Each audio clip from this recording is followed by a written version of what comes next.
water is halal, right? Water is halal.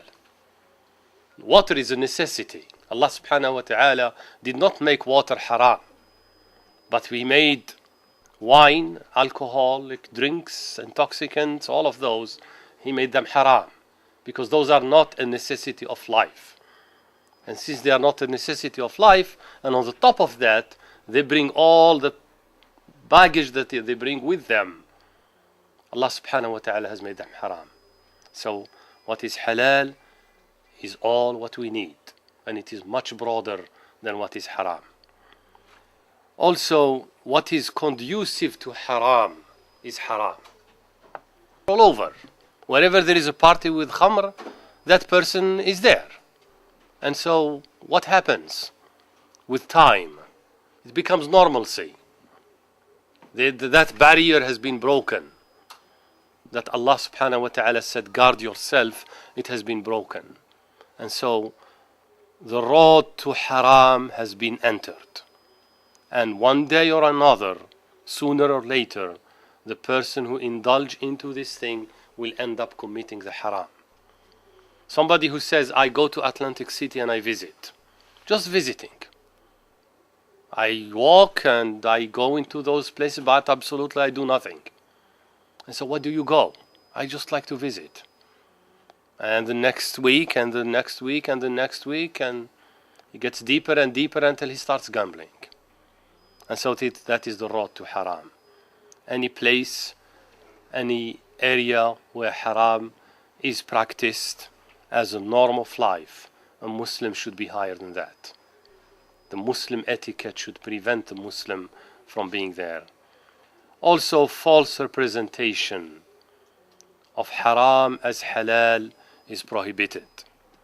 This is especially for those who manufacture things or sell things, and they sell it under the label of halal and it is haram. For example, we go to these meat shops and there's packaged meat and packaged goods, and it is written on it, labeled halal, and you trust you are buying from a place that is supposed to be fearful of Allah, observant of Allah's guidance, and yet that label is fraudulous. It's a misrepresentation.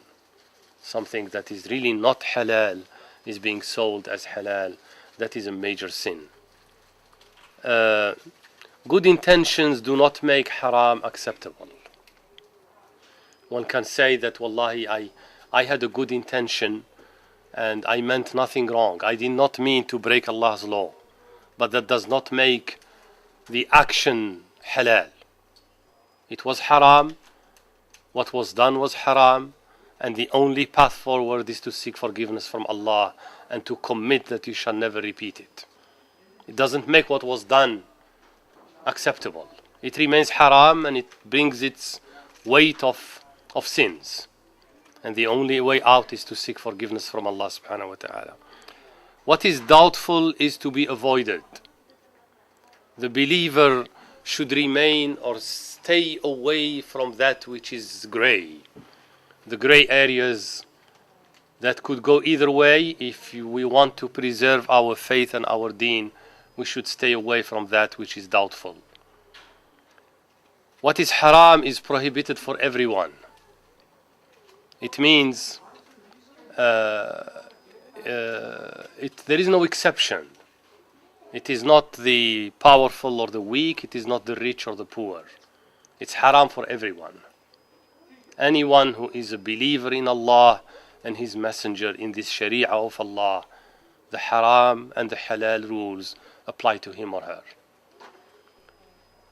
her. Of course, necessity dictates exceptions. This is a rule in Islam that الضرورات تبيح المحظورات. These are the necessities, and we will touch on that inshallah, to dictate and have their own rulings. They are exceptions.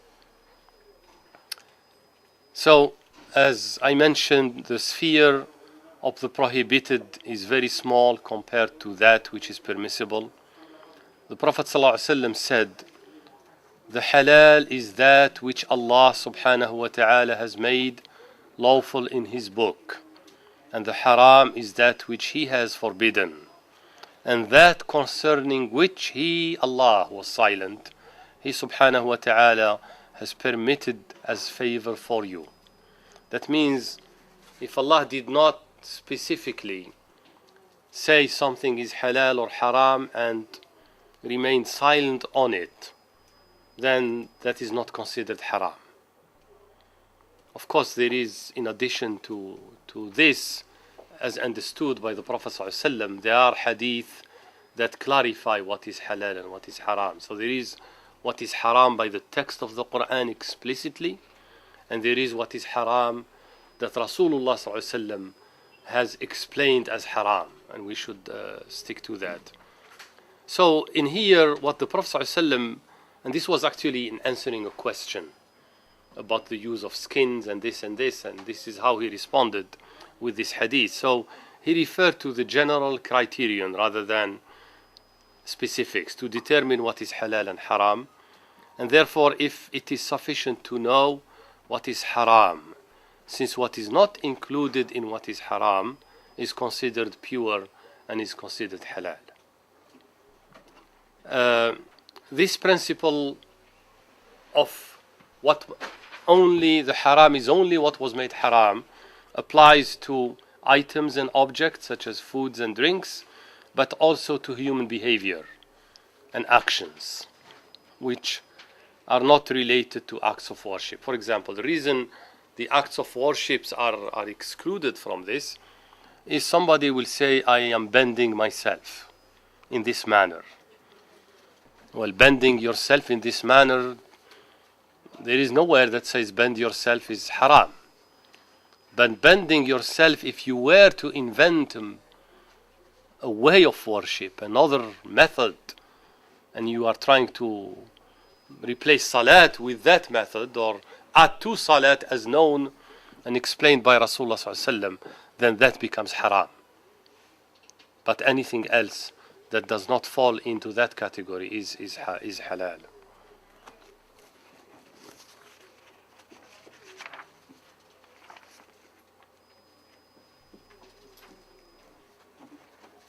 Also, it's important in the fact that even what is halal has to be acquired only through legitimate means.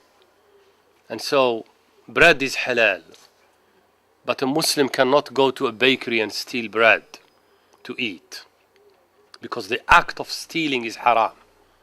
Therefore, the consumption of that bread, it becomes a stolen property. A stolen property is prohibited. So we have to keep that in mind as well. What is halal means what was acquired through legitimate means. Yes, it is halal, it falls in the category of halal, but it must have been earned and acquired through legitimate means. Otherwise, the act of acquisition, if that act is haram, the object becomes haram. So the act of stealing makes the bread haram, but the bread in itself is not haram. Is that clear?